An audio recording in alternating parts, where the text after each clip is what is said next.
Well, hey there, life groups. I hope you're excited to launch into what I believe is kind of a first for us as a church community. That is a month-long concerted focus on the key themes of the Advent season.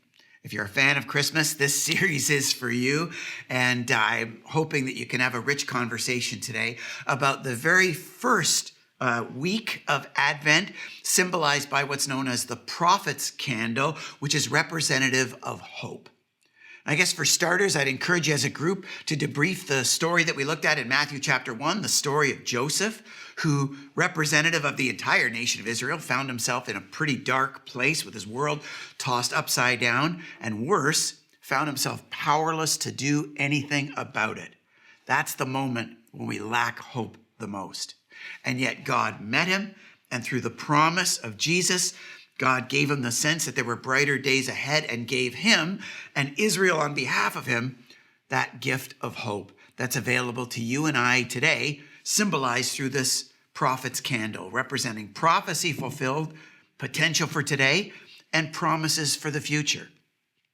I hope that you can talk about moments in your own lives where you could use some hope, maybe some circumstances in your own lives that are difficult these days, and more importantly, where you find yourself powerless to do anything about it. I shared a personal story of my own time early on in my relationship with my therapist, where he reminded me that you can have all the big feelings, but the worst feeling of all is that feeling of powerlessness. And so I hope that we can appreciate the significance of the gift of hope that Jesus provides. But then let's be clear that hope, on the one hand, is not the absence of difficult circumstances. It's Jesus' presence in them. Jesus' name was Emmanuel, meaning God with us. Hope is not the absence of circumstances, and it's not automatic. It requires us leaning into hope.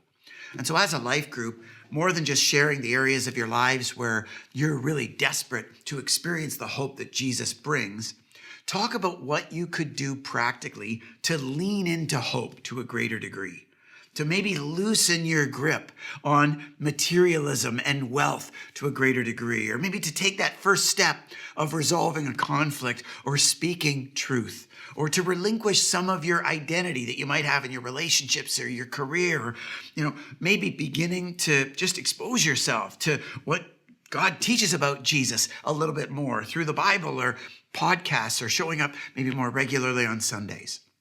Consider at a practical level what it could look like for you to lean into hope, so that as you open those valves of your heart, God can meet you in a Jesus, Emmanuel, God is with us kind of a way. And as he meets you, even in those difficult circumstances, especially when we're powerless to do anything about it, you can experience the difference of the hope that Jesus brings. And throughout the course of this month, we can process and experience more of that in anticipation to celebrating Jesus' birth together, personally and as a church family at Christmas. So we wish you a great conversation and just a great launch into this Advent series. Take care, everybody.